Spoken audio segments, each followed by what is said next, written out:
Running a business is a tough job. I read a statistic yesterday, whether it's true or not, I don't know, but apparently 85% of SME companies do not achieve the targets that they set out that they wanted to get to. So I wanted to share with you 3 reasons why your business is not achieving the results that you want to achieve, and then a little bit of what you can do about it.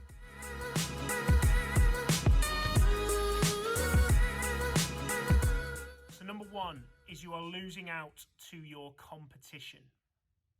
So the dreaded competition that you don't have to lose. Everybody wins in business somehow. If a client is looking for a supplier of some sort, somebody's getting that business. One of the key ways that I've looked to differentiate, and I've worked with clients across Raw Blueprint to differentiate, is by driving and improving marketing. Now, marketing can seem like a bit of a hidden art and a bit of a, okay, well, it doesn't really change anything. And I used to be of exactly the same opinion.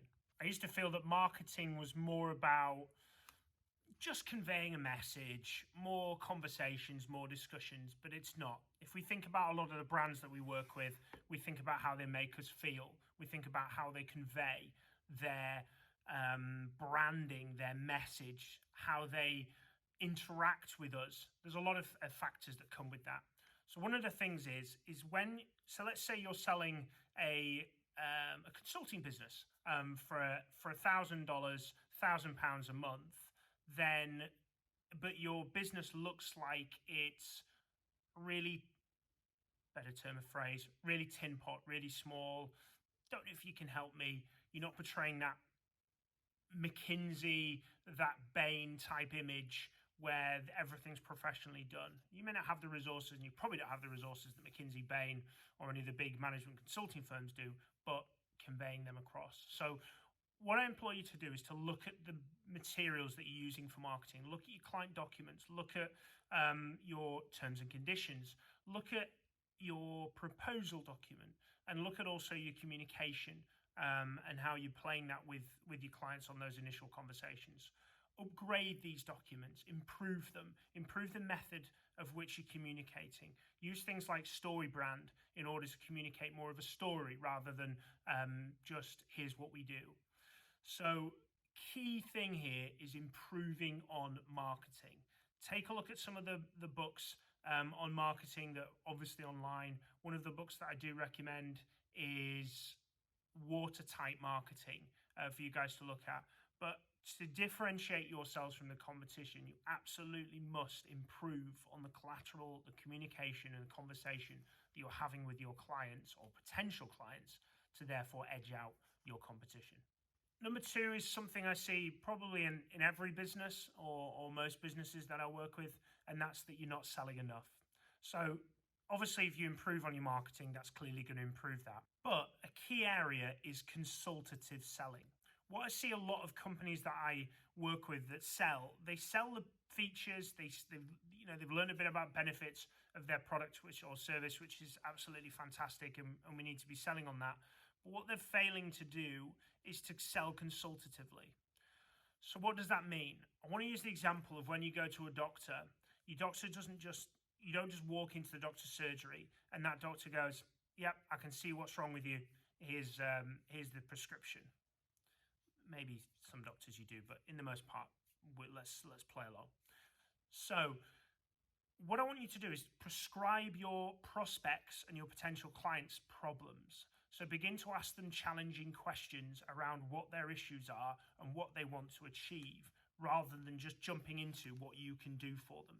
And then positioning your product, your service against what they do.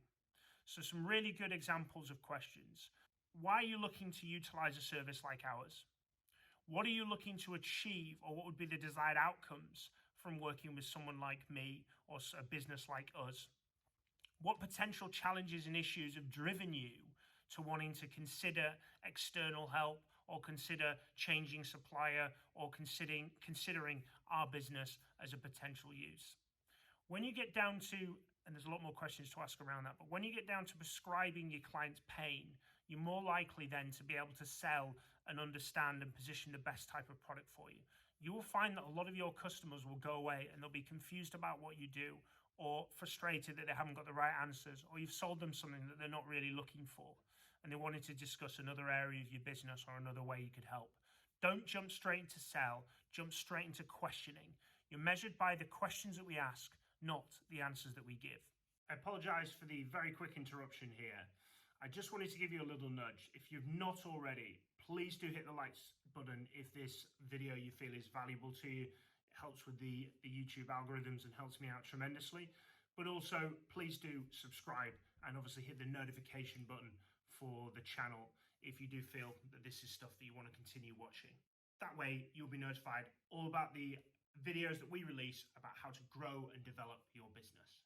And number 3, which is probably my favorite one, is you're stuck with the methodology and the mindset that you can do this yourself.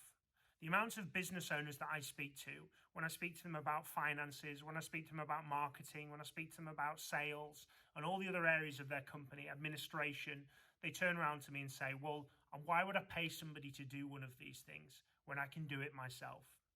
Now, if you're looking to run a lifestyle business and you're happy where you're at, this message is certainly not for you. But if you want to grow your organization and improve on it, then you need to get other people to do other things for you. If you don't like areas of your business, then you need to outsource them. There's various different, and you'll see it on the channel, but there's various different strategies that you can use.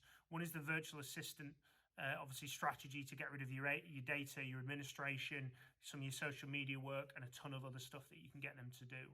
If you don't like finances and you don't like sitting down and doing your books at the end of the month and going through and collecting all of your receipts and processing it and running everything through Company's House and whatever else you do, I don't know, I pay a finance person to do that, then you need to outsource that immediately.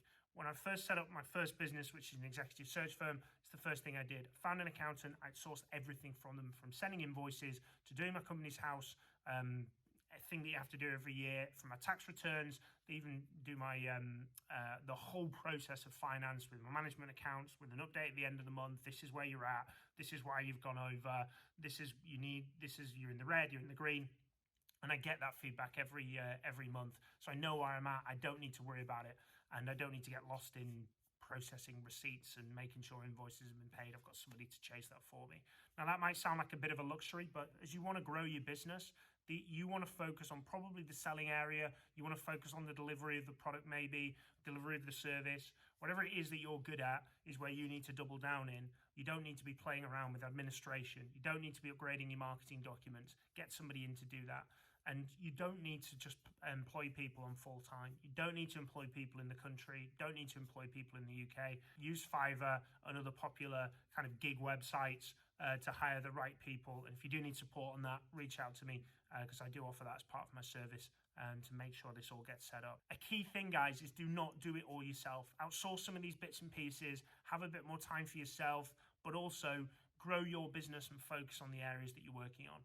If you're frustrated with your organization, if you're frustrated with the results that you get in your business, maybe you're feeling a bit lonely at the top, nobody to talk to, nobody to run ideas past, nobody to push you in the right direction, what I do is I offer both a coaching and consulting business. So a lot of the strategies that we've talked about or briefly discussed today, I will help you implement those with templates. I will give you email marketing templates. I'll work with you to put a VA into your business and you can copy all the strategies that I've put into my companies.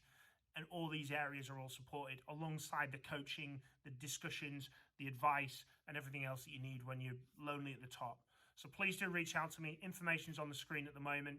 If not, if you're listening to this morning, have an absolute fantastic day. And if you're listening to this in the evening, have a fantastic day tomorrow.